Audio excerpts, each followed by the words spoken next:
Welcome everyone to the Things Around 8. In this video we will talk about the arrest request made by the International Criminal Court prosecutor against Netanyahu, his defense minister, and the leaders of Hamas. This Monday, May 20th, Karim Khan, prosecutor at the ICC, the International Criminal Court, said he had asked the court to issue international arrest warrants against Israeli Prime Minister Benjamin Netanyahu, his defense minister Yoav Galant, and against the main leaders of the terrorist group Hamas, Ismail Haniyeh, the group's political leader, Yair Sinuar, the group's operational leader in the Gaza Strip, and the person primarily responsible for the terrorist attack on October 7th,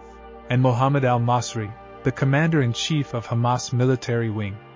The request made by Prosecutor Kahn will now be evaluated by a panel of investigating judges, who will determine whether the evidence presented justifies the issuance of international arrest warrants.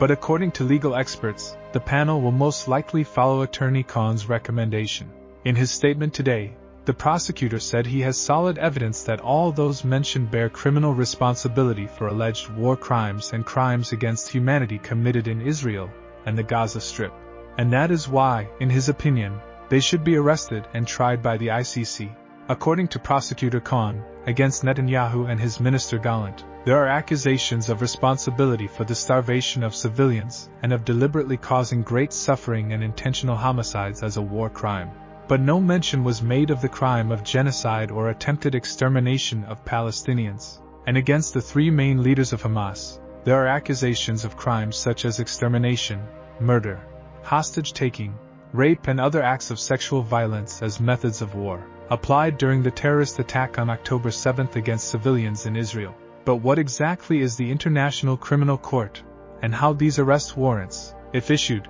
could affect the war between Israel and Hamas terrorists? The International Criminal Court was created in July 1998 with the signing of the Rome Statute, effectively beginning to operate in July 2022 in the Dutch city of Raja. The International Criminal Court cannot be confused with the International Court of Justice, which is a UN body dedicated exclusively to resolving impasses between nations. The ICC, in addition to not having any affiliation with the UN, acts exclusively at the level of individuals and not nations, investigating, trying and eventually sentencing people linked to serious international crimes, such as genocide. As it is not linked to the UN, membership is not mandatory and, in fact, of the 193 officially recognized countries, 124 are full members of the ICC, such as Brazil, Japan, Canada, South Africa and Australia, with the great powers such as the United States, China,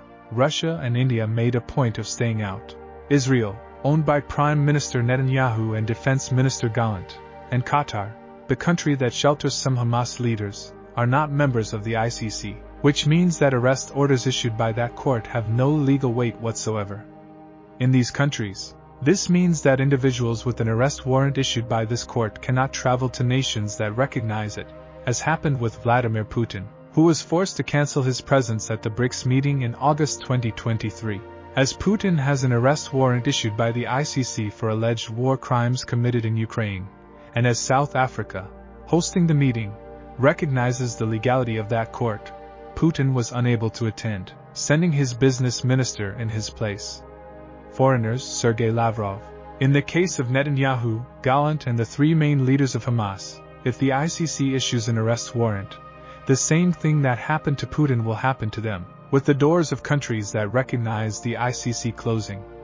In practical terms, these arrest orders, if issued, will not in any way affect the war between Israel and Hamas, but will serve to further isolate the Israeli state internationally, and will put even more pressure on them to reach some kind of agreement to put an end to that terrible war. And if you're not yet subscribed to the channel, subscribe now and hit the notification bell so you don't miss any news.